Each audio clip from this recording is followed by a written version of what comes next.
மதுரை அருகே இலங்கை அகதிகள் முகாமில் சுவர் இடிந்து இறந்த குழந்தைக்கு 5 லட்சம் ரூபாய் இழப்பீடு வழங்க உத்தரவிட்ட வழக்கில் மேல்முறையீடு செய்த தமிழக அரசுக்கு 50,000 ரூபாய் அபராதம் விதித்து மெட்ராஸ் உயர்நீதிமன்ற மதுரை கிளை அமர்வு உத்தரவு பிறப்பித்திருக்கிறது. அது மட்டுமின்றி சட்டவிரோதமாக கள்ளச்சாராயம் குடித்து இறந்து போனவர்களுக்கு 10 லட்சம் ரூபாய் கொடுப்பதற்கு அரசிடம் நிதி உள்ளது.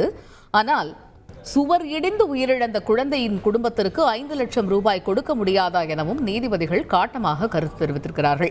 இது பற்றிய முழு விவரங்களையும் அறிவோம். எமது செய்தியாளர் மாரிசாமி இணைகிறார். முழு தகவல்கள் என்ன மாரிசாமி, விரிவாக விவரிங்க.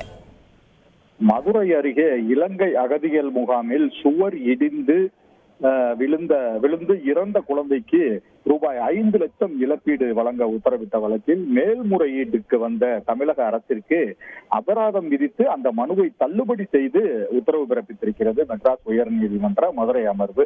மேலும் அதை விசாரித்த நீதிபதிகள் ஒரு கேள்வியை எழுப்பியிருக்கிறார்கள். ஒரு காட்டமான கேள்வி. அதாவது கள்ளக்குறிச்சியில் சட்டவிரோதமாக கள்ளச்சாராயம் குடித்தார்கள். அதில் உயிரிழந்தவர்களுக்கு ஒரு நபர் ஒருவருக்கு 10 லட்சம் ரூபாய் கொடுத்த அரசு சுவர் இடிந்து விழுந்து இறந்து போன குழந்தைக்கு 5 லட்சம் ரூபாய் கொடுக்க முடியாமல் இருக்கிறதா என நீதிபதிகள் காட்டமான கேள்வியை எழுப்பியிருக்கிறார்கள். அத்தோடு அந்த தமிழக அரசின் மேல்முறையீட்டு மனுவை தள்ளுபடியும் செய்திருக்கிறார்கள். அபராதம் விதித்து தள்ளுபடி செய்திருக்கிறார்கள். இந்த வழக்கின் பின்னணி பார்த்தோமாக மதுரை திருவாதவூர் அகதிகள் முகாமைச் சேர்ந்த அதிபதி என்பவர் மெட்ராஸ் உயர்நீதிமன்றம் மதுரை அமர்வில் ஒரு மனுவை தாக்கல் செய்தார். அதில் என் 11 வயது மகள் சரண்யா 6ஆம் வகுப்பு படித்து வந்தார். கடந்த 2014 ஆண்டு வீட்டின் சுவர் இடிந்து விழுந்து சரண்யா உயிரிழந்தார். அதற்காக 10 லட்சம் ரூபாய் இழப்பீடு வழங்க உத்தரவிட வேண்டும் என கேட்டிருந்தார். இந்த மனுவானது மெட்ராஸ் உயர்நீதிமன்ற மதுரை அமர்வில் 2014 ஆண்டு மனு தாக்கல் செய்யப்பட்டது. இந்த மனுவை விசாரித்த நீதிபதி ஜி.ஆர். சுவாமிநாதன் அவருடைய உத்தரவை பார்த்தோமாக மனுதாரருக்கு ரூபாய் 5 லட்சம் இழப்பீடு வழங்க உத்தரவிட்டிருந்தார். அதுபோக அங்குள்ள அகதிகள் முகாமில் அனைவரையும் கண்ணியமான முறையில் நடத்த வேண்டும் எனவும் அந்த உத்தரவில் சுட்டிக்காட்டியிருந்தார்.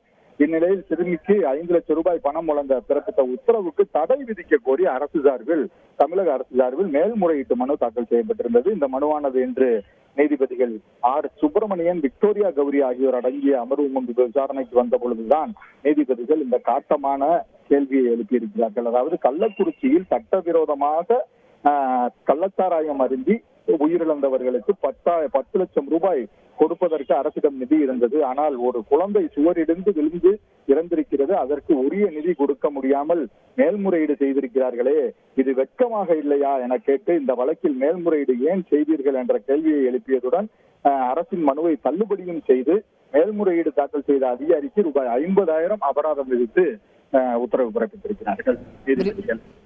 விரிவான தகவல்களுக்கு நன்றி மாரிசாமி. செய்திகளை உடனுக்குடன் தெரிந்து கொள்ள உடனே சப்ஸ்கிரைப் பண்ணுங்க.